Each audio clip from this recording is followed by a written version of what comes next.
Hello everyone, नमस्ते।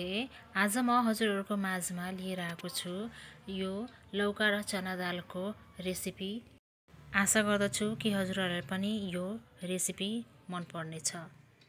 यो तरकारी मेरो घरमा सबैजनाले मन पराउँछन्। तपाईले यसरी मेरो तरिकाबाट पकाउनु भयो भने तपाईहरुको घरमा पनि सबैले मन पराउँछन् होला र मेरो तरिकाबाट एकचोटी यो तरकारी ट्राई गर्नु होला। त आउनु त अब लागौं रेसिपी बनाउनुतर्फ। मैले यहाँ एउटा लौका लिएको छु, तर म यो लौका पुरै लगाउँदिन, आधा मात्रै युज गर्छु। त्यसपछि मैले आफ्नो आवश्यकता अनुसार 3वटा मैले प्याज लिएको छु र 3वटा टमाटर। मैले यहाँ 50 ग्राम जति चना दाल लिएको छु र यसलाई मैले राति नै भिजाएर राखिदिएको थिएँ ओभरनाइट। तपाईहरुले 2 या 3 घण्टा जति भिजाएर राख्न सक्नुहुनेछ। यसरी भिजाउँदा यो दाल मजाले भिजिसक्छ। मैले भिजाएर राखिसकेको थिएँ। अब आउनु हामी पकाउनतर्फ लागौं। मैले यहाँ प्याज र टमाटर एकदमै बारीकी र मसिनो गरेर काटिसकेको छु र लौकालाई पनि काटिसके र धोइसके पनि। दाललाई पनि मैले 2-3 पानी धोइसके। मैले कराई ग्यासमा बसाले र मैले यसमा तोरीको तेल युज गर्दैछु। यसमा मैले तेजपत्ता हाल्छु 3-4 वटा, सुकेको खुर्सानी, जिरा, त्यसपछि यो 3-4 वटा जति दालचिनी, 2 वटा सुकमेल, 2 वटा लौंग र यो के भन्छ यो मसला मलाई नाम थाहा छैन, त्यो मैले पहिला फोरनमा हाल्छु। यसलाई मजाले म पड्काउँछु, तेलमा पहिला फ्राई गर्छु। अलिकति यो रातो भएपछि म यसमा अघि काटेको प्याज हाल्ने छु। मैले यसमा प्याज हालिसके र म यो प्याजलाई राम्रोसँग भुट्छु, गोल्डन ब्राउन हुनुजेलसम्म। मैले यहाँ प्याज भुट्दै छु, हेर्न सक्नुहुन्छ मेरो प्याज मजाले भुटिरहेको छ। त्यतिन्जेलसम्म अब प्याज भुट्दै छ अनि म अदुवा लिन्छु र अदुवालाई सफा गरेर, लसुन सफा गरेर म त्यसलाई कुट्छु। अदुवा लसुनलाई मैले पेस्ट नबनाइकन यसरी मैले खलमा कुटेको छु। यसरी कुट्दाको स्वाद र पेस्ट बनाएर हाल्दाको स्वादमा छुट्टै फरक हुन्छ। त्यसै र मैले यो कुटेको लसुन अदुवाको पेस्ट म यसमा हाल्छु। मैले यसलाई अलिकति केही बेर आधा मिनेट जति भुट्ने छु प्याज सँगसँगै, प्याजमा हालेर। प्याज र अदुवा लसुन सबै मेरो मजाले भुटिरहेको छ र अहिले मङमङ बास्ना आइरहेको छ। र अब म मसलाको रेडी गर्छु। मैले यहाँ गरम मसला, बेसार, स्वादअनुसार नुन, खुर्सानी राखेको छु र मैले यसमा मिट मसला पनि एड गर्ने छु। यो मिट मसला म लास्टमा राख्ने छु। पहिला यो मसलाहरू म कराईमा राख्छु र यसलाई मजाले भुट्ने छु।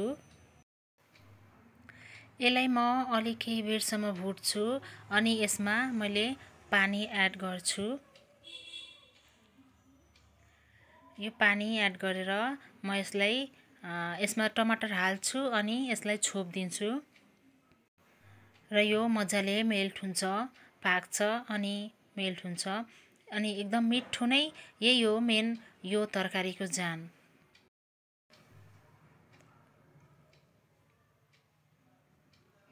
यसलाई लो फ्लेममा हालेर छोप्दिने छु र केही बेरपछि फेरि हेर्न सक्नुहुनेछ मेरो मसलाको पानीहरू सबै सुक्यो र अलिअलि तेल छोड्न थाल्यो तरकारीबाट, मसलाबाट। यो मसलालाई मैले चलाएर फेरि छोप्दिने छु केही बेरसम्मको लागि। केही बेरसम्म पकाएर फेरि खोल्दाखेरि हेर्नु मसला मजाले पाकिसक्यो र वरिपरि तेल पनि छोडिसकेको छ। यसरी मसलाबाट तेल छोड्दा मजाले पाकिसकेको छ भन्ने बुझिने हुन्छ र त्यसपछि म भिजाको चना दाल थियो त्यो यसमा हाल्छु र लौका पनि हाल्छु। मैले यसमा चना दाल र लौका हालिसकेँ। यसलाई म मजाले चलाउँछु केही बेरसम्म र चलाई मजाले भुट्छु। त्यसपछि यो मैले केही 2 मिनेट जति मैले भुटेँ र त्यसपछि बल्ल पानी हालेँ आफ्नो आवश्यकता अनुसार र पानी हालेर म यसलाई छोपेर राखिदिन्छु करिब आधा घण्टा जति।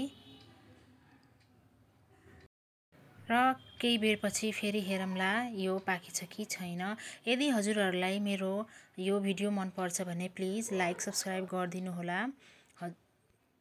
मेरो ग्यासको फ्लेम हाई नै छ र हेर्न सक्नुहुनेछ मेरो तरकारी यस्तो भइसकेको छ।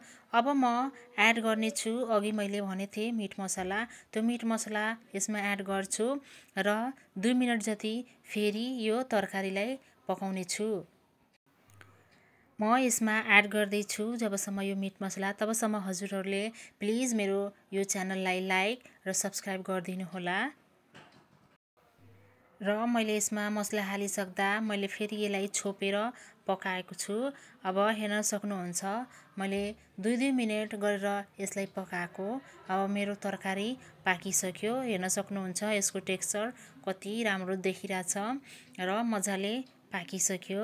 अब मजाले सर्भ गरौँ खाम अनि हजुरहरूले पनि आफ्नो घरमा यसरी नै ट्राई गर्नुहोला। असाध्यै नै मिठो र राम्रो लाग्नेछ। आशा गर्दछु हजुरहरूलाई यो भिडियो एकदमै नै मन पर्नेछ। Thank you so much guys हजुरहरूले मेरो यो भिडियोलाई मन पराइदिनु भएकोमा। र प्लिज फेरि भन्नेछु मेरो यो भिडियोलाई लाइक सब्स्क्राइब र सेयर गरिदिनु होला। Thank you so much guys. Shri Radhe, जय श्री कृष्ण।